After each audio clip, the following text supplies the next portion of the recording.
Dark Sider here. I'm actually coming at you guys with an undefeated deck list on my Chamber deck that I've been playing at locals and stuff like that. I don't know. I just been playing this just because like the format's really stale. Like I've been playing other decks. I mean, like I do have the what's it called? Whatever the Trickstar, like I don't know, Sky Striker deck. I guess like everything. But essentially, I just don't have fun with it. And like I played it this weekend and I did. I mean, pretty well with it. My only loss was to time, I guess, in Swiss. And then I lost in top cut to like myself, just like something really dumb. It's like an impermanence play.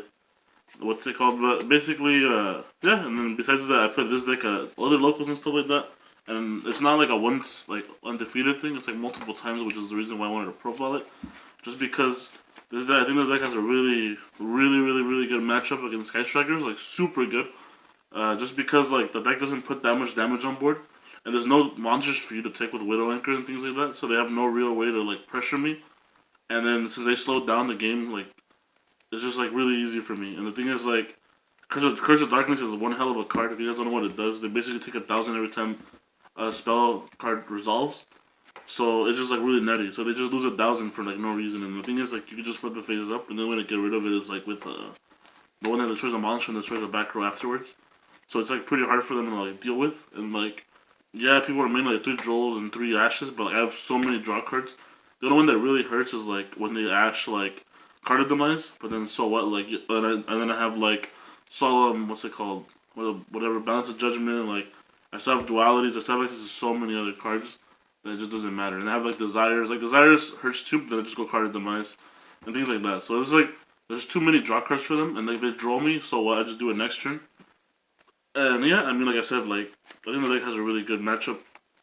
The only really weird matchup I think is like Goki's when they set up the Tri-Gate, and usually I could deal with it like if I draw like Lava Golem or like if I have other plays to go off of, like just because Tri-Gate's so annoying because then they get a card on my turn and then their turn was the reason why I side cherries and stuff like that, just because that's really annoying. But like if I play against Trickstars and just Sky Strikers all day, this deck is really good against those matchups, and it's just really good. Like and then like if they don't summon Tri-Gate, they try to just go like just to do the what's it called to take my zone, like so I don't have an extra deck. And usually by game 2 they don't do it again, so they can just cherries the Tri-Gate, which is essentially what I usually do. And then I do have a second Lava Golem and things like that. So it's just like so many other things that I could do. And yeah, so here's the deck, guys. Hopefully you guys enjoy it. Like I said, it's like I'm gonna put undefeated in the title, but it is multiple tournaments. It's not just like one, I guess. That I played in. I mean, I've lost some tournaments with it, but like for the most part, like it's always done really well. Especially when Sky Strikers came out, because that deck is just super easy to beat with this deck. So I played 2 Blackjacks. This deck needs a lot of card resources, I guess. And this is one of the best ones because you can make a Link Karibo with it. And when you make Link Karibo with it, like it's just like Link Karibo could like potentially make stop an attack, which is really good. And then you just set up your deck the way you want it. So you can set up like Desires on top or like Card of Demise, and you can use a trap. So just this card is just overall really good. I don't want to play 3 because I don't want to draw too many monsters. I want to get the most value out of Card of Demise essentially.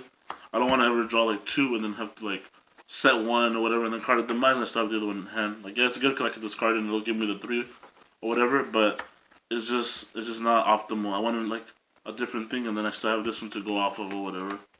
So that's that. But I mean yeah, sometimes it's okay to draw both of them. And then the reasoning for the one Lava Golem. I don't want to draw too many of this and then not be able to do nothing with Card of Demise. And it conflicts with Card of Demise and Pot of Duality and stuff like that. So you just don't want it. But obviously this card's broken and it deals with whatever monster they have on board that just wrecks you and stuff like that. Yeah, I mean like it's just broken. Like Lava Golem is literally like the best monster in the deck. Like I mean this guy searches, but this guy gets rid of literally the problematic cards and like that people set against me. Or main deck against me. And then Electromagnetic Turtle. It's another, like, it stops the battle phase essentially, right? And then you play Foolish Burial for the Backjacks. So just a monster that you could send to the graveyard off of Foolish to just have, like, another negate attack. Because I don't play that many, I only play 3 Threatening Roars in this deck. I just don't think that card is, like, that optimal anymore as it used to be. And then these 3 are monsters, so when you play Scapegoat, you have the 5th monster to make a bunch of stuff, I guess, when you link. And that's, like, I'll get to that a little bit later, I guess, but we'll continue with the deck. So, the best spell in the deck is literally 3 Scapegoats. This card deals with everything that this deck had a problem with, except for Denko Seka if you don't flip it correctly. That's why games 2 and 3, if I ever have this in Threatening Roar, I usually flip it, because, like, it's really annoying to get denkoed. Like if I know the player's playing denko, like at locals and stuff like that, it's a little bit easier. I don't flip it because I know who has denkos and who doesn't. Because for the most part, you usually know the people at your locals. But like at big events and stuff like that, or like a regional size tournament, or like different, like if I go to let's just say like a big case tournament or something like that, then I would probably flip this and 3 war at the same time, and then have the other stuff to go off of, just because I don't want to get denkoed. That's literally the only card that wrecks this card. Everything else, like the Kree, like anything you could think of, this deck could deal with it because of this card. Because you have so much stuff in your extra deck that you can make because of token makers, that this deck just wrecks everything like with it. It's crazy because like even like ceasefire, since it's like both players, well, you can make a big board, have their big board, and just like burn them for like so much damage. And this card's just nutty. It lets you make board load. It lets you make anything. Like I said, anything that you want. Get the Joey ones, I guess. And then for the draw cards, 3-pot of duality, 3-card of demise. Sometimes this card is better than this, but obviously card of demise is ridiculously broken. 2-pot of desires, because you never. This deck has a hard time with like dead cards, I guess. So like you never want to have anything dead. Like you want your whole deck to just go like flow and just go really smooth. So you just don't ever want to desires into desires. So like you just don't want to always have this card. And I'd rather banish the second one off of the first one. But I don't want to play one because there is games where you do need the second one, just to get an extra 2 burn cards that you need. And essentially you play so many 3-ofs that playing one or whatever, it won't hurt you. And then playing the second one, you still have odds of drawing like burn cards that you can win the game off of. Which is, like I said, sometimes you have to activate the second one to just get the extra resources. But I never want to like get like what's it called, multiple of this card is a thing. But I don't mind like using one and then drawing one like later or whatever is a thing. Obviously you have to have a deck for that, but and then I play 1 Foolish Burial because Foolish Burial is broken. It gives you access to essentially an extra trap and then fixing your deck, or what's it called, a negate attacker, I guess, negate attack thing. So like it just stops the battle phase. And then the 1 Chain Strike, I don't know why this card is at 1. This card should be at 3, but whatever. And then the best card, the best trap card, I guess, Trio Drama Trios. Yeah, you give them 3 tokens and they're able to do stuff with it, but the thing is, like, unless they play multiple Link Spiders, it's a little annoying for them. And then the thing is, they're level 2s, I believe. Yeah, so level 2s, so you can't, like, Link Karibo them and stuff like that. But I mean, obviously, they do get monsters and they will go off with them, but the thing is, you usually use it in the end phase, and it just makes all your burn cards, except for Ring of Destruction, and then, like, your other cards just live. And it just protects you from doing, like, stupid stuff, I guess. Because you can do a bunch of stuff with this card, which is why I like this card a lot. I don't know, this card's really good. It's really good against a bunch of decks, actually. Because it stops them from doing stuff, like, dumb stuff that you, like, it just stops a bunch of stuff, I guess. Like, it's hard to explain. I would explain better if, like, situations arose, I guess, to where, like, the thing. But yeah, just play the card. This card's broken. It's the best trap in the deck by far. It helps with Just Desserts. It helps with Secret Barrel. It does not help with Ceasefire, but it probably will because it'll give them 3 monsters and they'll make a bigger board. This card coming back to 3 was actually, what's it called? Like, coming back to 3 was ridiculous. The fact that it's like on my side of the field too is really good because it's like a Just Desserts but just on crack. Because I'm able to use my monsters. I can make big boards too, and then just like use this card and then burn them for like extra 1,000 or 1,500 or whatever the amount may be. Yeah, it sucks that it's only effect monsters, but I mean, shit happens, I guess. And then 3 Secret Blast. Card's really broken. Everyone's trying to pop my back row. It's really good. And then 2 Ring of Destruction. This coming back to 2 was really good because it lets you deal with problematic cards. It lets you deal with the Tri-Gate when they first make it, and then like they'll try to make the other stuff. You just like wreck them with it. If they make it the last, then it sucks, right? But if they make it like on 1 or 2, then like, when they still have 1 or 2 co-links and then they don't have the third one yet, it's really good because it just deals with it. And being able to deal like 2,000 plus damage is obviously really good. And then 3 Threatening Roars, because this is only the best one. Wawaku's was like, so there, I don't know, there's like situations may come up where like the guy that just attacks gets like an effect or something like that. So this thing just obviously stops the attack completely. I just don't want to be attacked, I guess. Like, and the thing is, like, with Wawaku, like I said, those things do come up and it's actually annoying as hell. Cause like I don't like something stupid, like I don't know, like the Black Luster deck, like something retarded, like the Black Luster deck was like it summons that one guy that when it attacks it brings out a tuner, or I don't know, something like that, you know. there's different decks that just do like weird stuff like that. It's just like I never want to come into a situation where like it mattered, I guess, or GBs. I don't know, something like that. And then the best like draw card, I guess. Balance of Judgment. This card is always like a plus anything. Because this card is just really broken when you waste all your resources and then your last card you use is Starting Roar. And then you use this and then you draw like so many cards off of this card. This card is broken as hell. I usually side out one copy when I go second, or I side two of them out or whatever. Because I'd just rather have other cards, but it's really good. And that's it for the main deck. Sorry that this is taking so long. I'll try to speed it up. For the side deck, these are supposed to be, what's it called, Battle Faders, but right now I'm playing this. I don't know, I just wanted to play this because it's just not a monster, I guess. So you just kind of discard this, essentially, right? I mean, it is a monster, but you know what I mean. And then, but I want to play Battle Faders because I can link with it. And what's it called, but yeah, I don't know, Two Strike was really good, obviously. It sucks that when Call of the Graves and stuff like that, but you should be able to put them in against me. And then, what's it called, yeah, it's just there, like, it's really good. And then, like I said, two cherries, it deals with, like, the Tri-Gate and stuff like that, so that's, like, the only thing that I really want to hit. And, like, I don't know, just, like, I never really want to hit anything else besides those two cards, I guess. I mean, besides the Tri-Gate. And I do want to play Mechaba and stuff like that. But there's just no room for it, and I also hit, like, Firewall, just because there's, like, a bunch of Firewall, like, potential FTK combos, so I just don't want to, like, get wrecked by Firewall. So I just, like, let's just have them in here just for that, just in case, because I can't deal with FTK decks, because obviously they can kill me a lot faster. This card's kind of for that, like, if there's FTK decks that just want to burn me, you just, like, stop them with this guy, essentially, right? Because there's, like, this deck doesn't really side like, many cards, because the deck is already so, like, compact and stuff like that, and it's so, like, it has, like, one purpose, right? And it's, like, to burn you, and, like, everything in here is just super needed. So you just don't want to have that many cards, so your side deck only really for, like, stuff that you just can't deal with, like, you just can't, like, if that happens, you just, like, lose. So, like, if it's an FTK deck, I have to play it. You get me? Like, I have to beat it. Sometimes I put it against Trickshot because it is interesting, and then, like, when you're in time, against Trickshot is actually really good.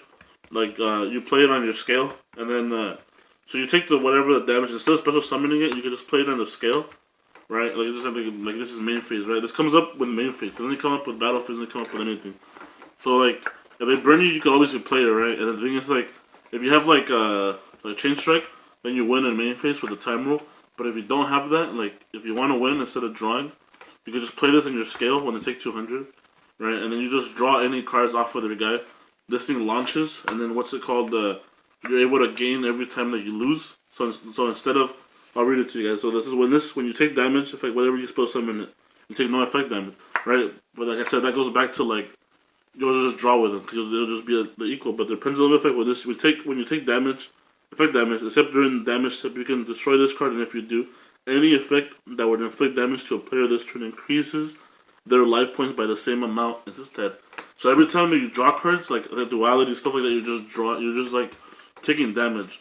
So you just like gain the life and then you just win in main phase. So that's the thing, because obviously you can't beat them in battle phase, because the deck just can't do that. And then second Lava Golem, and you go second. I go second all day, so I just always put this in. And then two Call of the Graves, just Ash, Drool, whatever. 3 Red Reboot. So the thing is, I kept losing to Red Reboot. So I just put it in myself, and like, if they ever Red Reboot me, they take 4,000, and I just Red Reboot them back, essentially, right? So that's the thing, like, it's just really broken, like, because they'll try to stop, like, my turning roar or something, and I just, like, Red Reboot them, and then they just lose. So they just took, like, 4,000. So that's the reason why I'm playing it. But a lot of people stop playing it, but I don't know, but I'm still playing just in case. And then, this is supposed to be 3 Curse of Darkness. I always borrow them, but Waking the Dragon's actually, like, another option that you guys can play. It's actually really good because it protects like your back row essentially. If you ever reveal this off of duality, they don't want to pop your back row because they feel like it might be like Waking the Dragon, and then just leave your stuff. The whole point of this deck is like you want to have when you want to be able to choose when you want to activate your spells and traps. So that's the thing. So it gives you liberty of activating your stuff. But like I said, Curse of Darkness is a lot better going first and second against Sky Strikers. Going first against almost any other deck though. And yeah, that's it for the main and side deck. The actual deck's actually kind of weird. So I put Toad for the Waking the Dragons and for Cherry's Target, just because like this card is just annoying as hell. Like when you play against this card, it's just super annoying. Like you need to play Cherries for this card. This card is just a problematic card. It keeps coming back. It's annoying. So you just play it. This because it's the only card you can actually make, and it gives you an extra card. But like you just don't want it. Like it's just there for just in case. I'm gonna take it out for like a Mecha Bar or something. Like the reason why I don't care about like stuff like that is because they have to discard cards to negate my stuff. So that's whatever. But this card just keeps coming back and it's annoying. Same thing with Trigate. So whatever. Link Rebo and then Link Spider for the token maker. Same thing with Mrs. Radiant. I played Mermaid just because if they give me Ibly, for whatever reason, I can just make this and then I get an extra monster. And I can do a bunch of stuff with it, so whatever. And then Cerebus and Phoenix for utility. The Unicorn and this, same thing with for utility. They come up in different situations. If I'm ever able to point down, I can draw a card off of it too, which is really good. So it also gets rid of Backjack in my hand, the Turtle. It gets rid of just dead cards that I don't want to use. A dead card of Demise. If I have multiple or dead, what's it called, Pot of Desires, it just gives me more stuff. But obviously sometimes this is just like better, whatever. It just depends. The Trigate for the freaking thing. I've never, like, I mean, with Waking the Dragons you can maybe do it, but it never came up. I don't think it's like almost impossible. This thing too, this card is so annoying. So I have to cherry this all the time. So this card is just problematic for me. This is not supposed to be in here. I don't know what to put in. Like the thing is, like I said, like a lot of the combo makers, like I don't really care about them because they don't really do too much against me. I don't care if they have a big board of like you can't target my guys, you can't destroy them. So what? I don't care. You know what I mean? So like that's the thing. So this is another beat stick that I can make. So that's why it's in there. And then the one that doesn't matter is Firewall because it starts like a bunch of like different combos. And if I ever do play against something that I need to like stop things like that, that's really good. On the last card, board load. And it comes up. I'll probably play the other dragon, the bomber dragon, just because the bomber actually comes up. So I'm pretty sure I'm gonna take this card out and just put the bomber in. Just with yeah, cause I don't know. This card like never came up, like never, like ever. And yeah, guys, like I said, you can make all this stuff, which is really cool. There's games where I literally like I could just burn them a little bit and then I could just board load everything else. And yeah, I mean, like I said, that's it for the deck, guys. Hopefully you guys enjoyed it. I love this deck. I love Chamberlain. Like, I'm a Chamberlain player to death. I mean, obviously I play other stuff. I've played, like, literally every meta deck that has came out.